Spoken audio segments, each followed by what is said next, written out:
you don't know what to say, what do you do? When only your tears can explain it, what do you do?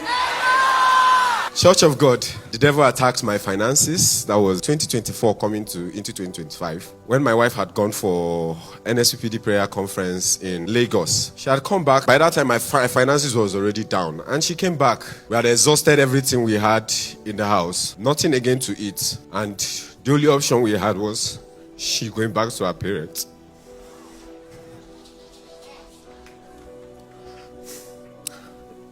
The day she left, I cried all day because I felt ashamed of myself. And then the thought came, suicidal thought. I'll be in the house, and once my eye glanced through the kitchen, the next thing is go pick the knife and end it. And as the devil wants to have it, we just bought new utensils that time, and the knife was really sharp. It went on like that. Sometimes I'll be walking on the road, and the spirit will just barge into the car and end it. There was a day I was walking on the road. That was the day it was supposed to happen. But whatever made my feet to stuck on the ground, I couldn't move. I didn't enter the front of the car. Then where I was living, there are hills there. There are evil things going on that hill. Sometimes I will go there and maybe just find what will happen to me so that it will just end. At a point in time, I will go to visit my wife at her parents' place. Sometimes she will even be the one to send me transport to come see her. My in-laws are the one feeding us, feeding me. Sometimes I will spend days there just to make sure I have food to eat. And I will still go back home and stay like that. Then, so at a point in time, I stopped coming to the altar because I had already lost faith. But one night, I was sleeping and I saw Papa in my dream.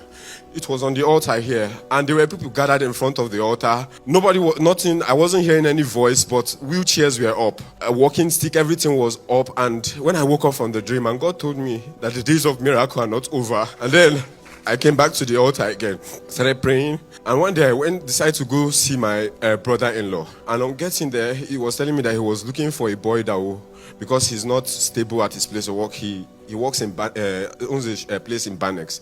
So he said he's not stable and he needs. So I told him I can serve you as a boy.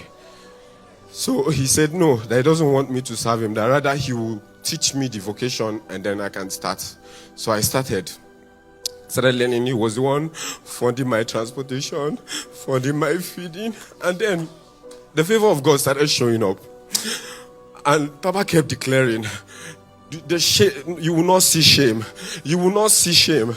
And then while I was still learning, I kept getting business deals that was helping me. So since my wife was at her parents' place, I would always save almost everything I got. Then the doctor said that she was going to give birth through CS. That one became a major issue again in my heart. I cried that day. I was in the car with my brother-in-law and I was crying. I said, what kind of life is this? Most Wednesdays, I always come on site. I always stay at the second AC to the last. That is where I will stay. I will kneel. I will cry my heart to God before going to work. And then God showed up for me. Now today, I got my own space where I practice as a software engineer. Now this is the testimony about that space. When the first one came out, I missed it because I wasn't having money to pay. But then the second one came. I got it. I did not pay anything. The person just said, just start doing what you're doing and you can pay me the money later. My wife's hospital bill, I cleared it. The most joyful thing for me was that I didn't have to call anybody for money. I didn't have to borrow money to take care of my wife. I cleared everything. And today, my family is with me. I am taking good care of my family.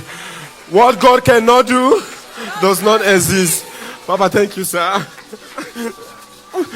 Thank you, sir. God bless you. Thank you, sir. The oil in your head never run dry.